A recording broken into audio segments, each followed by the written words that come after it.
पाकिस्तान इस्तेहकाम की जानिब बढ़ता जा रहा है। अफराते ज़र की शर्रा पिछले 9 साल की कम तरीन सतह पर है।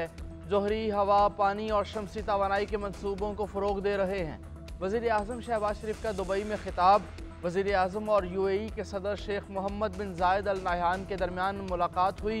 Army chief general Syed Asim Munir की भी मुलाकात में शिरकत। मुत्तहिदा अरब इमारात के सदर ने वज़ीर आज़म शहबाज शरीफ का इस्तकबाल किया। मुलाकात में खित्ते के उमूर और दो तरफा ताल्लुकात पर बातचीत। दुबई में समिट से कबल वज़ीर आज़म की दीगर अहम मुलाकातें भी हुईं। DP वर्ल्ड के चेयरमैन और अमरीकी सरमायाकार जेंट्री बीच से मिले। बोस्निया के सदर से भी मुलाकात हुई। IMF वफ़द की chief justice of Pakistan justice Yahya Afridi से मुलाकात। चीफ जस्टिस ने वफ़द को अदालती कारकर्दगी बेहतर बनाने की कोशिशों के बारे में आगाह किया। कहा, पाकिस्तान में अदलिया आज़ाद है। एलामिये में कहा गया कि फ़ाइनेंस डिवीज़न की दरख्वास्त पर IMF वफ़द से मुलाकात हुई। अदलिया इस तरह के मिशंस के साथ बराह रास्त बातचीत में शरीक नहीं होती। मुलाकात के अख्ताम पर चीफ जस्टिस ने वफ़द को सुवेनियर पेश किया। चीफ जस्टिस याहिया अफरीदी की बानी PTI का ख़त मिलने की तस्दीक। सहाफ़ियों से गुफ्तगू करते हुए कहा, बानी PTI का ख़त मैंने पढ़ा, उसमें अहम इशूज़ हैं। वो जो चाहते हैं वो आर्टिकल 184 की शिक 3 से मुताल्लिक है।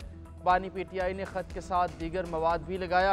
उनका ख़त आइनी बेंच कमेटी को भिजवा दिया गया है। जजेस के खतूत पर चीफ जस्टिस ने कहा, ये पुरानी आदतें हैं, थोड़ा वक्त लगेगा, सब ठीक हो जाएगा। ख़त लिखने वाले जजेस की वजह से एक अहल जज सुप्रीम कोर्ट का हिस्सा बनने से रह गया। जस्टिस गुल हसन अब भी chief justice Islamabad high court की दौड़ में हैं। जब वक्त आएगा तो उनका नाम ज़ेर गौर होगा। हम भी IMF के सामने अपना मौक़िफ़ पेश करेंगे। 26वीं तरमीम के साथ जो मसाइल हुए वो भी सामने रखेंगे। इलेक्शन में धांधली, मैंडेट की चोरी का बताएंगे। दुनिया को मालूम है कि जिस मुल्क में आईन व कानून की बालादस्ती ना हो वो तरक्की नहीं कर सकता। अपोजिशन लीडर उमर अयूब की गुफ्तगू। कौमी असम्बली में इज़हार ख्याल करते हुए बोले, हमारे लोगों के घरों पर छापे मारे जा रहे हैं, मुल्क के हालात ख़राब हैं, ऐसे में मुज़ाकरात का ड्रामा नहीं कर सकता। कौमी असम्बली के इजलास में अपोजिशन की हंगामा आराई। शोर शराबे में अरकान की तनख्वाहों में इजाफे का बिल मंजूर कर लिया गया।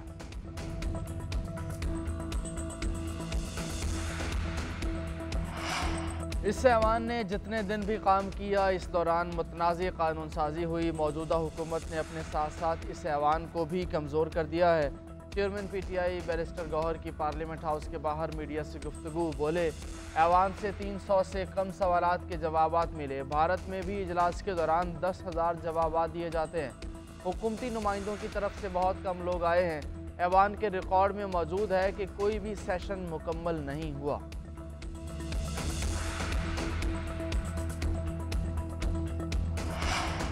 अदलिया, पार्लिमान और एग्जेक्टिव सब कोलैप्स कर चुके। नौजवानों ने ही इस मुल्क को लेकर के लिए कुछ करना है। जस्टिस मोहसिन अख्तर कियानी CSS इम्तिहानात से मुतल्लिक केस में रिमार्क्स। कहा, पाकिस्तान में रहना मुस्तकिल लड़ाई है। पाकिस्तानियों की ये अच्छी बात है कि सिस्टम से लड़ते हैं। 24-25 करोड़ में से ज़्यादा लड़ते हैं और कम ही बचते हैं। रियासत के सुतून तो अब रहे नहीं, रियासत तो अब हवा में है। फिर भी मायूस नहीं, मुझ समेत 45 साल से ऊपर के अफराद नाकारा हैं।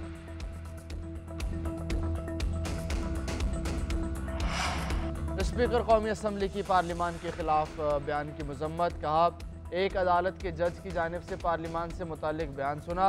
उन्होंने कहा, एग्जेक्टिव और जुडिशरी कोलैप्स कर गए हैं। पार्लियामेंट के खिलाफ बयान देने का किसी को हक नहीं। वज़ीर कानून जज साहब को पैगाम भिजवाएं कि ये अल्फाज काबिल कबूल नहीं। अपोजिशन रुकन के असम्बली को जाली कहने पर भी अयाज सादिक बरहम। कहा, 2013 और 2024 की पार्लियामेंट जाली, 2018 की जाली नहीं थी। जाली पार्लियामेंट कहकर तनख्वाहें भी ले लेते हैं। जो तनख्वाह नहीं लेना चाहता लिख कर दे दे। इलेक्शन कमीशन अरकान के तकर्रुर के लिए हुकूमत को अपोजिशन का नाम देने की हिदायत।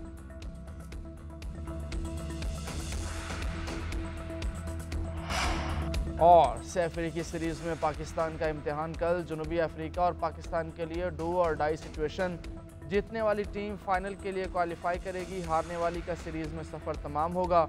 कौमी टीम को हारिस रऊफ की खिदमात हासिल नहीं होंगी।